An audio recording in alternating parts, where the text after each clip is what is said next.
de lujo hoy. Un querido amigo personal, un político, un licenciado que ha dado mucho que hablar y que hay muchísimos que lo odian, pero también muchísimos que los quieren.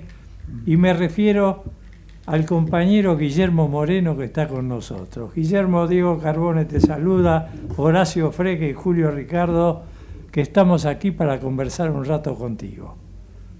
Como no, es un placer hablar con todos ustedes. Y bueno, creo que son más los que me quieren que los que me odian, pero por ahí no lo sé. Pero puede ser que sea al revés también. ¿Qué sé yo? La vida es así. Vos tenés que hacer lo que hay que hacer. A algunos les cae bien y a otros les cae mal.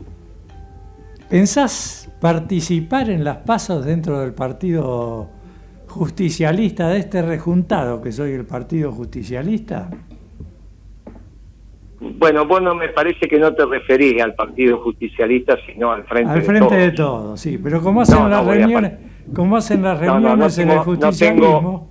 No tengo nada que ver con el frente de todos. No. Ese es un espacio socialdemócrata, lo dijo claramente el presidente en 2 reportajes. Y si esto lo alcanza hoy en su discurso, hoy dijo que va a cumplir con la Agenda 2030. Nosotros somos clásicos, no somos posmodernos. Nosotros somos principios y valores. Somos hombres y mujeres de la creación. No tenemos nada que ver con esa agenda. Esa es una agenda posmoderna, socialdemócrata. En fin, pasó desapercibido en el discurso, pero a nosotros no. Así que no tenemos nada que ver con el frente de todos. Guillermo, Horacio Frega, ¿cómo te va? ¿Qué tal, Horacio? Bien, yo te escucho siempre. Me parece estar escuchando tantos años de peronismo que evidentemente demuestran que la esencia y la genética no se pierde, aunque se pierdan en elecciones en donde generalmente elegimos mal, pero hay una cosa que del discurso de hoy que vos hablabas que me ha llamado mucho la atención. Fíjate vos, esta reivindicación de Malvinas, de los héroes de Malvinas, y resulta que Alfonsín, que fue el padre conductor de Alberto Fernández políticamente, como socialdemócrata, dijo que el carro triunfal de Malvinas se había transformado en un carro atmosférico. Es siempre la contradicción, ¿no? Mira, el otro día me preguntaron qué rescata del gobierno de Alberto Fernández y dije que haya ido a Malvinas como acto de gestión, perdón, a Antártida, como acto de gestión, que fue la semana pasada, hace 10 días, por ahí estuvo. Sí. Esto me parece que está bien, pero es lo único. Dentro de eso, el gobierno de Alberto Fernández ha fracasado rotundamente, porque piensa mal y actúa peor. Entonces, no hay posibilidad de recuperar en una discusión interna con Alberto Fernández nada, que aparte creo que va a ser el candidato del Frente de Todos, porque es el único que puede decir hice las cosas bien, vótenme para continuar. Él se autopercibe exitoso, negando que la realidad es la única verdad, por eso es posmoderno.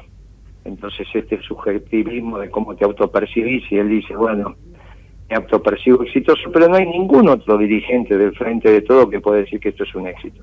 Habrá muchachos como Aníbal, como Atra, que intentan explicar que esto, bueno, hicieron lo que pudieron.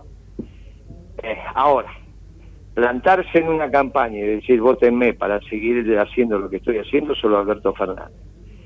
Después tiene las herramientas institucionales, que para el hecho político el día de la elección es muy importante, porque él es presidente del Partido Justicialista y puso su apoderado, que es Olmos, el otro apoderado es Guado de Pedro, pero la firma es indistinta y en todo caso si hay alguna discusión la resuelve el presidente ante la justicia, porque es el que tiene la representatividad. Por lo tanto, sabe todas las triquiñuelas y por lo tanto tiene la lapicera. Entonces tiene el discurso y tiene la lapicera. Y como si esto fuera poco, tiene la billetera más grande, porque dentro de la miseria uno no va a dejar de entender que la billetera más grande para una campaña siempre está en manos del oficialismo y del presidente si va a ser candidato.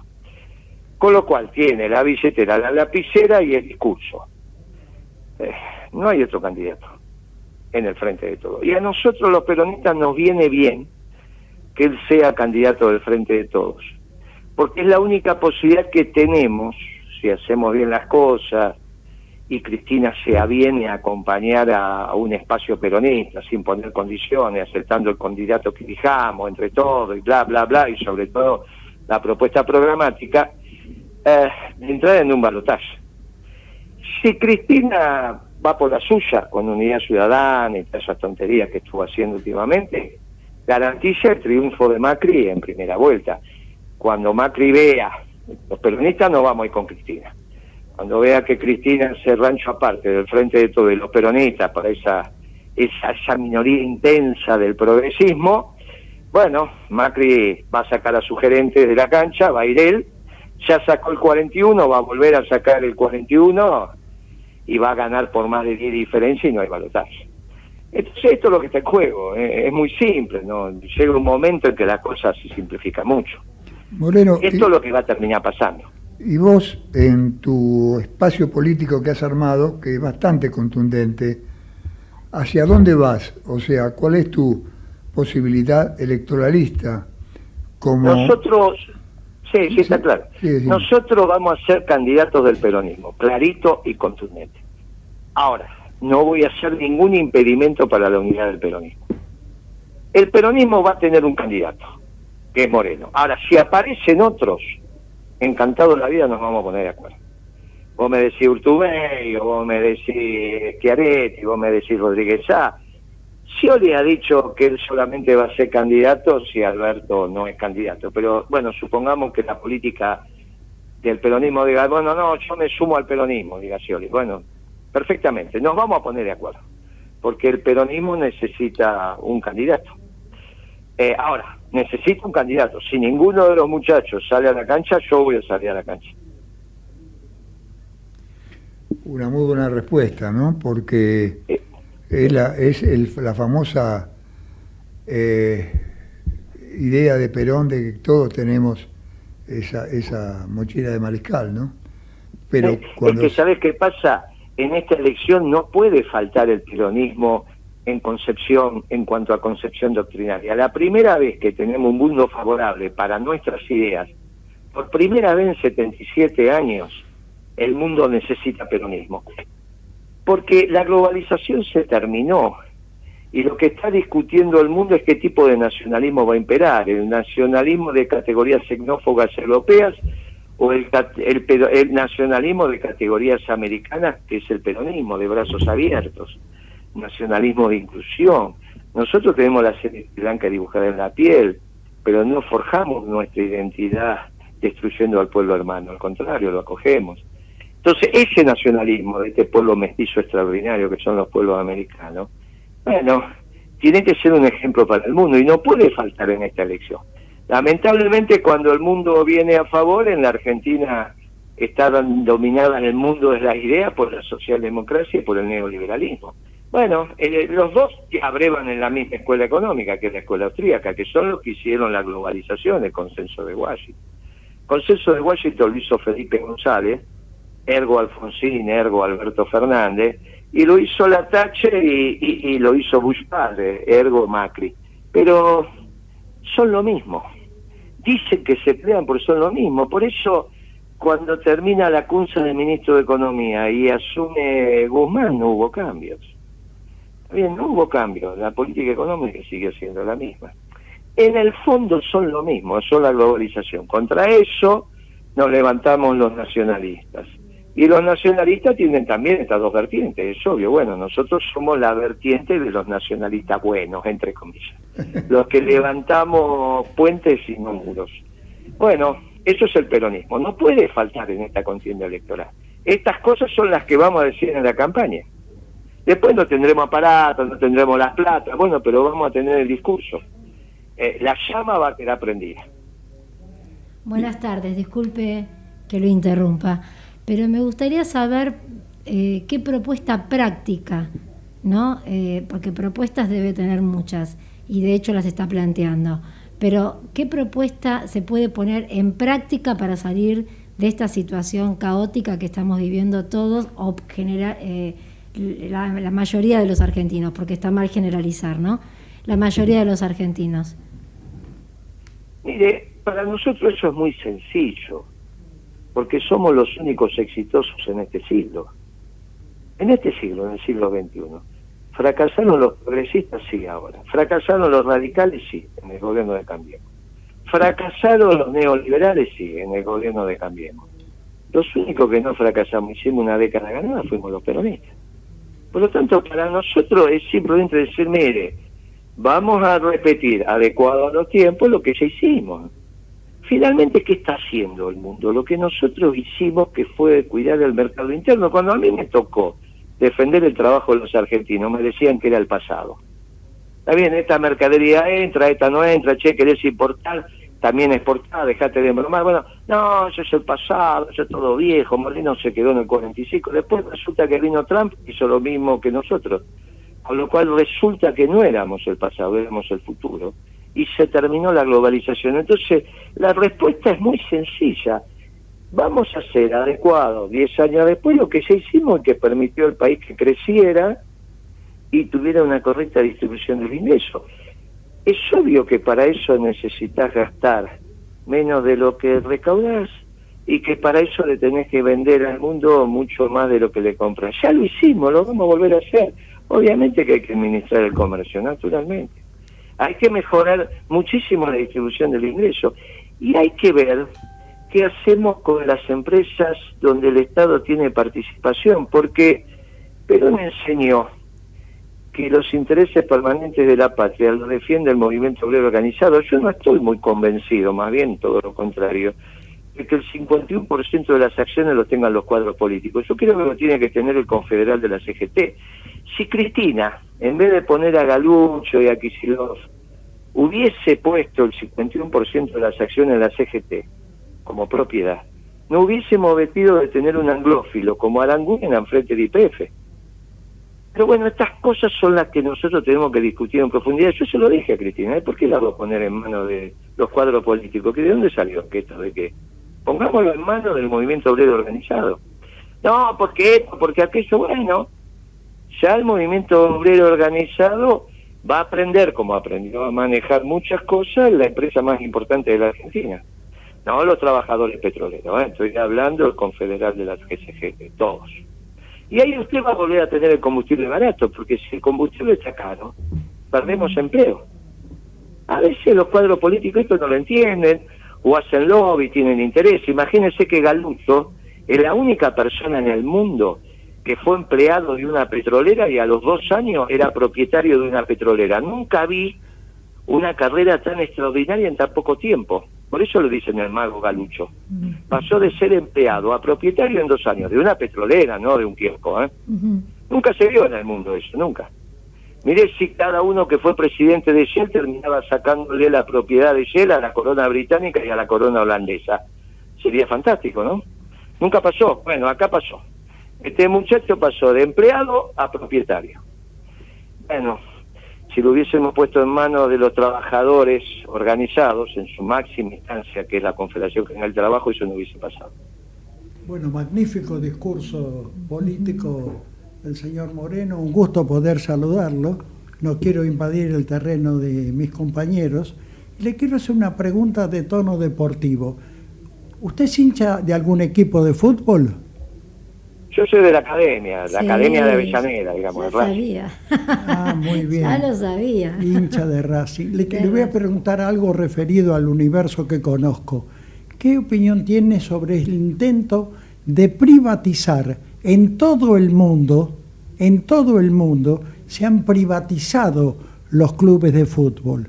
Todavía en la Argentina esto no ocurre, pero hay evidentemente intenciones de acercarse. ¿Cuál sería su punto de vista? Bueno, ahí hay discúlpeme, ¿no? Pero no lo quiero corregir porque usted es una leyenda de esto, pero los clubes en la Argentina son privados. Gracias a Dios no son estatales. La diferencia es que no está en manos de un empresario, Claro. sino de sus socios, que son los dueños. Tiene razón, tiene razón. Claro, Tiene porque razón. el problema que tenemos es que a veces las palabras se nos complican. Sí, sí. Yo no tengo ningún problema con lo privado. Por ejemplo, la salud, a mí me parece que hay una salud en manos del sector privado que funciona muy bien, algunas con dificultad, otras no, que son las obras sociales en manos de los sindicatos. No son estatales, son privadas, solidarias obviamente, en manos de todos los trabajadores. Yo creo, como decía Perón, un gobierno esclavo de un pueblo libre. Y entonces los esclavos, que son los funcionarios públicos, tienen que ser pocos. Un gobierno pequeño, dinámico, que equilibre la cancha cuando la cancha está desequilibrada. Pero yo soy un fanático de las acciones privadas. Lo que pasa es que acá se confundió privado con que en realidad tiene que estar en manos de un empresario, como si fuera en su momento el Milan de Italia, que estaba en manos de Berlusconi, creo que ahora se deshizo, no sé, creo que ya no está más. Pero bueno, no, yo creo que tiene que seguir siendo privado en manos de sus socios, como fue siempre, una asociación civil sin fines de lucro. Es decir, que Pero tiene... son instituciones privadas, el dueño de Racing son los socios. Es decir, su punto de vista, señor Moreno, entonces es que los clubes, bueno, deben ser privados porque son de los socios. De ninguna Claro. manera pueden ser como los clubes italianos, franceses, por ejemplo, que son de capitales, perfectamente identificados. En todo el mundo ocurre eso. Cuando yo a mis colegas claro. europeos les hablo Claro. de los clubes de fútbol en la Argentina, que tienen escuela primaria, escuela secundaria, universidades, que le dan un espacio enorme a la gente de menores recursos, que son los dueños del fútbol, no me lo pueden creer. Esto pasa solo en la Argentina hoy, ¿eh? Claro, mi hija terminó su escuela secundaria en River, así que conozco muy bien esa experiencia. Ah, muy bien. Sí, terminó en River, en la escuela secundaria de River. Pero así que conozco muy bien, yo la llevaba toda la mañana. Igual, imagínense que cuando llegaba y era todo rojo y blanco, yo tenía que cerrar los ojos, pero por varios motivos, pero la educaron muy bien a mi hija, no tengo nada que objetar, y estoy muy conforme. O sea yo entiendo eso, igual que la educación privada, que muchas veces son de las comunidades religiosas, y es encantador, no tengo nada que objetar. Acá en la esquina de mi casa está el Colegio de la Inmaculada Concepción, que atiende a los sectores populares, y hoy usted ve cómo los padres van a buscar a los chicos salen bien, están todos. Y en la otra esquina hay un colegio público que pasa lo mismo, y no hay diferencia. O sea, la instancia de lo privado no tiene que asociarse a que es algún empresario que trabaja de empresario buitre. Habrá alguno, otros no. Ahora, los clubes, las obras sociales, las instituciones educativas son privadas y hacen un servicio a la comunidad. Los clubes ni hablemos, ¿no? ¿Te imaginas? Los clubes de barrio, sin ir a las grandes instituciones, son extraordinarios. ¿Te imaginas? El Maldonado, la Estrella de Maldonado, el del Parque, que usted conoce muy bien porque salieron grandes futbolistas de ahí. No, son instituciones privadas. A veces los gobiernos le pasan alguna subvención, obviamente, porque no alcanza la recaudación. Bueno, pero eso está bien, es un presupuesto muy bien utilizado. ¿Te imaginas, Guillermo, qué pasaría si no existieran las obras sociales sindicales? ¿Dónde se atenderían los millones de afiliados que Claro. hoy tienen la mejor medicina, los mejores lugares, los turnos inmediatos? Eso de querer combatir los sindicatos a costa de lo que sea, de tratar de suavizar todas las leyes laborales, corre por esa máquina, ¿no? La máquina de destrucción de todo un sistema que se creó virtuoso. Habrá algunos problemas, pero que permite que millones de seres humanos se puedan atender como seres humanos, ¿no? Sí, ahora en la dicotomía privado-público, eso es privado. Lo que pasa es que no es de un empresario, no son las prepagas, que tiene un capital dominante. Ahí los dueños son los afiliados al sindicato. Entonces, pero es privado, no es público. Por eso a veces esa dicotomía entre lo privado y lo público la entendemos mal. Por eso, con todo respeto, quise corregir el concepto. Los clubes tienen que ser asociaciones civiles sin fines de lucro. Eso es lo que así se formaron y así tienen que continuar. Y los dueños son los socios que integran esa asociación civil. y listo.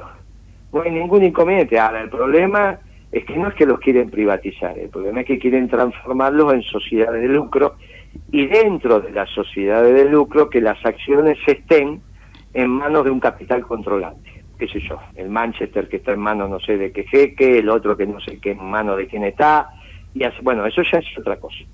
Eso ya deja de ser una asociación civil sin fin de lucro y pasa a ser una sociedad de lucro. Yo estoy en contra de eso. Guillermo, perfecto. Son del sector privado. Mi pregunta estaba referido a eso, porque el Paris Claro, Saint-Germain claro.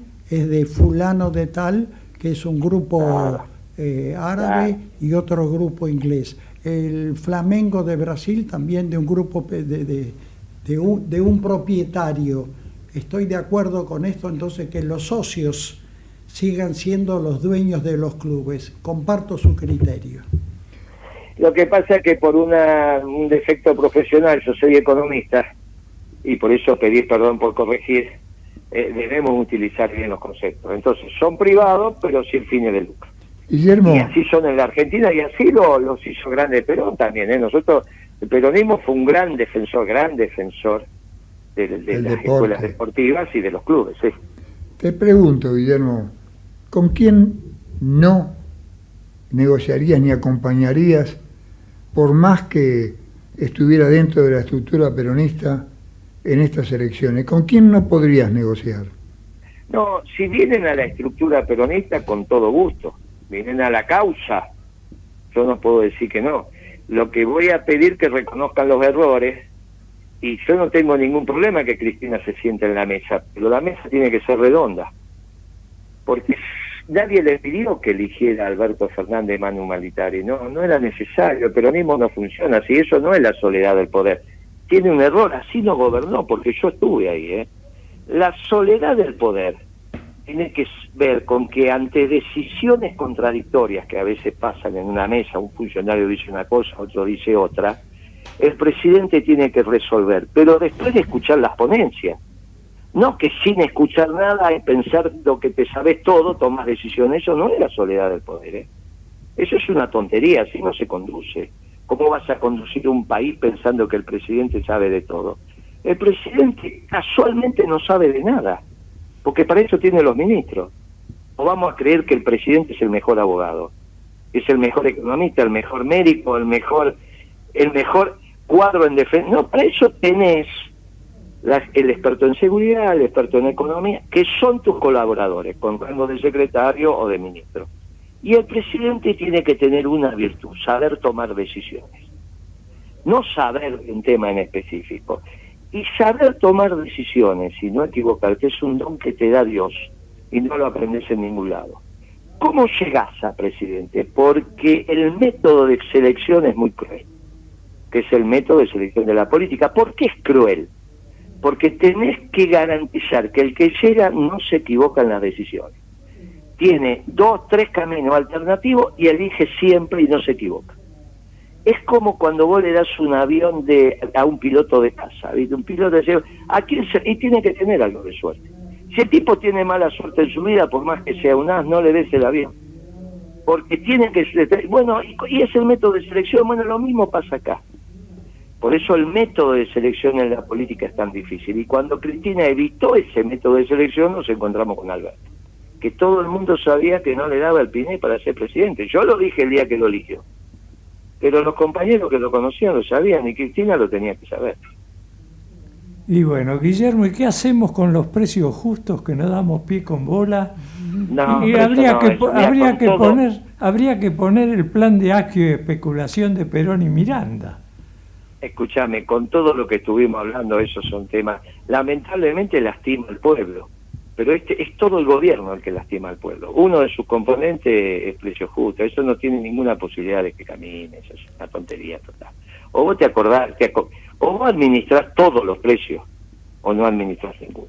¿Cómo vas a pensar que podés tener barato el paquete de fideos si no te ocupás del packaging, o no te ocupás de la logística, o no te ocupás de la electricidad? ¿Vos qué pensás? ¿Que los fideos son macho y hembra y se reproducen el 11? Alguien lo tiene que fabricar. Por lo tanto, si alguien lo fabrica y tiene cara la electricidad, ¿cómo va a tener barato el fideo? Pero si vos tenés caro el litro de gasoil, ¿cómo vas a tener el litro de leche barata? Si para que llegue la leche a la esquina de tu casa sabés la cantidad de kilómetros que caminó esa leche. Por eso, o te ocupás todos los precios, como hicimos en la Secretaría de Comercio, o no te ocupes de ninguno. Ocuparte de 500, 200, 2000 es para decir que haces algo y no haces nada. Como ya saben que no hacen nada, que todo piripipi, tener 2 meses seguidos de 6 puntos de inflación. Guillermo, fue realmente muy provechosa la charla con vos. A veces uno siente que falta ese mensaje. El peronismo no ha tenido internas, ¿cuánto hace? Desde la interna Cafiero Menem. Porque... Sí, por eso, bueno, pero ahora no es el momento porque el Frente de Todos va a tener un candidato, que es Alberto, punto. Y está bien, porque es la mejor manera de explicar que el peronismo no tuvo nada que ver con este gobierno. ¿Pero y qué vas a hacer si te vas a presentar por la tuya? Claro, nosotros tenemos nuestro partido que es Principio y Valores y hay otras herramientas electorales, así que el peronismo va a tener su herramienta electoral. Hoy el peronismo tiene una herramienta electoral, el Partido Justicialista, y está impulsado por un socialdemócrata. Entonces tuvimos que hacer otra herramienta electoral, porque era claro que iba a pasar esto. Ahora, ¿por qué nadie se animó en tiempos no electorales nacionales, ni de medio término, a ir por una elección del PJ cerrada, porque no pueden votar los que no son afiliados? Porque no se habilita, eso lo tiene que habilitar la conducción, no es que nadie... No, ahí hay un problema de desconocimiento legal que muchas veces los compañeros tienen. No es que nadie se atrevió. Yo quise participar en las PASO. Me consta. Bueno, pero no te dejaron porque hicieron un reglamento electoral prohibitivo. Si el reglamento electoral dice que tenés que medir 1,72 m con 3 centímetros, que tenés que pesar 48 kilos y que tenés que ir, bueno, entonces no das. Bueno, hicieron un reglamento electoral así, excluyente, para que se pudiera presentar una sola lista. No es que no quisiste. Y después la interna te la tienen que dar las autoridades partidarias. Si las autoridades partidarias deciden que no hay interna, no hay interna. Se eligen las autoridades por el Congreso, no es que nadie se animó. Pero el Congreso no tiene mandato. Te dice que no. El Congreso ya no tiene mandato. Que no, porque hace reglamentos prohibitivos, sí. No tiene mandato el Congreso. Los congresales ya... Su mandato terminó en el 2003 con el famoso Congreso de Quisotwalde en Lanús. No es cierto, no es cierto. Yo fui congresal nacional y tenía mandato perfectamente, no es cierto, no es cierto. Hubo mandato, hubo elecciones y fuimos elegidos. Lo que pasa es que fueron elegidos en su momento fuimos elegidos en una competencia interna donde hubo casualmente listas únicas, porque estábamos en el gobierno. Claro. Cuando vos estás en el gobierno es muy difícil. A De la Rúa le pasó esto, que era presidente y perdió la interna en Capital con Terraño, y a los 2 meses se le terminó el gobierno. En octubre perdió la interna con Terraño, sí, por la UCR de Capital, y en diciembre se le acabó el gobierno. Está claro que si vos le ganás una interna al presidente, se acabó el presidente, ¿no? Por eso tiene su lógica que cuando estás en el gobierno no haya internas. Ahora, si el presidente del partido es socialdemócrata, vos tenés todo el derecho, y fue elegido manu militare, bueno, entonces vos tenés el derecho. No te olvides que él era presidente del partido Parte. Sí. Alberto Fernández, sí, es presidente del partido Parte, y de ahí salta a ser candidato, y después presidente del PJ. Bueno, ¿qué querés que te diga? Él era presidente del partido Parte, que así se llamaba su partido. Vos imaginate un peronista que siempre pensamos que somos el todo, que le pongamos a un partido Parte. Bueno, Alberto le puso Parte. Guillermo. ¿De qué nos acusan a los peronistas? De que siempre creemos que somos el todo. Bueno, y él le puso Parte. Un abrazo grande, en Guillermo. Toda su conducta te das cuenta que no es peronista. Por eso teníamos que hacer otro partido. Y lo hicimos Principio de Valores, la herramienta electoral del movimiento peronista. Te mando un abrazo grande. Horacio Frega, de mi parte, te dice que es muy ilustrativo hablar con vos, y bueno, acá los compañeros, Diego Carbone, Julio Ricardo, Rosana Forlini, también están muy excitados con tus reflexiones. Esperamos tener un futuro peronista, ¿no? ¿Cómo no? Nos vamos organizando, porque finalmente los peronistas somos así, nos olfateamos y vamos armándonos y vamos como los perros callejeros, ¿viste? Así que esto llegó el momento. Porque este es el primer momento que tenemos donde el mundo no nos sopla de frente. En 77 años Es la primera vez que el mundo es favorable al peronismo. Imagínate que a mí me tocó ser secretario de Comercio con Obama. Imagínate si hubiese sido con Trump. Hizo lo mismo que hicimos nosotros, pero 5 años después. Les mando un abrazo, amigos. Gracias por su tiempo. Hasta la próxima. Igual, tenemos que peronizar el frente, Guillermo. No, ese es imposible porque ya está. No, ese es un camino inútil. Tenemos que peronizar el país, eso sí. Eso sí. Pero el frente es tenés razón. inútil, eso es inútil. Ese es un camino inútil. Lo quieren transitar, lo transitan, pero eso es inútil. Un Porque abrazo el grande. presidente es socialdemócrata y ya te expliqué que tiene la lapicera. Un abrazo Eso es un grande. camino inútil que finalmente decía, ay, sí, bueno, es inútil. Bueno, Por eso Perón también construía otras alternativas, porque finalmente no es más que una herramienta electoral. Lo fundamental Es es la cierto, doctrina. es Un cierto. abrazo, Un amigos. abrazo Hasta grande. luego. Vamos a la tanda.